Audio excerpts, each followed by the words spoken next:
nicest person I had ever met in Hollywood up to that point. And I was just a Rockette, one of the Rockettes. And he made a point of talking to us all and introducing himself and thanking us for being in his show. And I remember once I was going up the stairs and he was coming down after the show, and he said, "Are you coming for milk and cookies?" And I said, "No." "Where?" And he said, "In the bus outside. Come here, I'll show you." And he took me outside and we got on the bus, and I said, "Oh, cool. Okay, goodbye. I'm getting off the bus." So, he was just very friendly like that. Yes, I was a ballet dancer my whole life, and I had just finished college, and it was 1976, so there was the 200th bicentennial of the country, and they did a bicentennial parade with big heads. So you looked out the neck, and you wore this body brace, and all this padding, and then your hands would be... Yeah, I did, you never really knew what character you were going to do. You just had to learn the choreography really fast and then do the parade. So I did 2 parades a day, every day except Monday, for the whole summer. But then I got in trouble. Why did you get in trouble? Well, I was on the Huckleberry Finn float, and I was holding a fishing pole. I don't remember who I was, but I was holding a fishing pole, and it had a big fish on it, just like a foam rubber fish. So I'd swing it around as though I was fishing, or I caught a fish. And once I caught a fish, it bounced and went over like this and banged into a security guard up by the trains. And the next day I came to work, and the fishing pole was affixed. You no longer could hold it. Yeah, and they told me I was in trouble.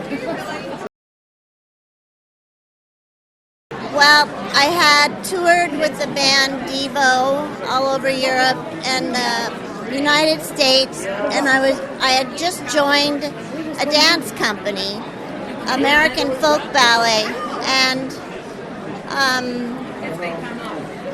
so they were going on tour to Israel, and I said, I can't get on another plane. Can you find me a job here so I can earn my money while you go? Anything, I'll clean your offices, whatever. And they had me be a receptionist at their office. So I show up, and it's this a bunch of offices with lots of agents and a big phone like this that I didn't know how to work. They showed me how to work it, but I still didn't know how to. So I kept hanging up on people, and there was an agent named Helen Barkin who kept laughing at me and stuff I was saying, and she begged me to get a picture taken. She said, "You have to be an actor," and I said, "I don't want to be an actor. I don't like actors. I'm a dancer." And she said, "Why don't you like actors? Why don't you want to be an actor?" And I said, "Because I don't want to have to wear black nail polish and say stuff like, 'Hello, love, how are ya?'" And she said, "That's like musical theater. That's not acting." And I said, "Oh, that's what they all did in my university." So anyway, she sat me down one night, and she had a big stack of envelopes with my pictures and resume, and the resume was basically stuff I made up, stuff I had seen. And she said, "Do you know anyone in this town at all?" I said, "No." "Are you related to anybody?" "No." "Does anybody owe you a favor?" And I went, "Oh yeah, this guy named John Thompson, I helped cast the Girl You Want video for Devo, and I gave them, they borrowed all of our stuff from the company for Whip It, the video Whip It, the barrel, the whip, the split rail fence, all the cowboy-like stuff. That was from American Folk Ballet. And all the girls were dancers. All the girls in Girl You Want were all dancers. Because they had to have girls with long hair for ponytails. And that was us. So he said to me, okay, I officially owe you a favor.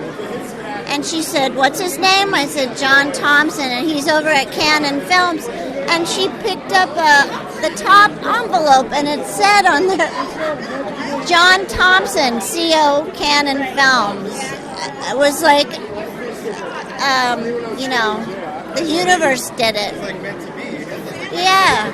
So he brought me in, and when I got off the elevator, he met me, and he said, Kimmy, this is your favorite. We're even now. You go meet the director. I arranged it, but that's it. Everything else is up to you. So I went in and talked to Boaz Davidson, and after about 45 minutes, he said, okay, you're hired. And I said, okay, oh, great. Okay, for what? And he said, I'm doing a movie. And that was The Last American Virgin. So that was the first time I ever, because I didn't act for him. The first time I ever acted was when I came out on the set with the cameras rolling. It was really something. I fell in love with it anyway. And that's how I shifted from ballet to acting. Love. I'd like to have love in my life from a person, from a man.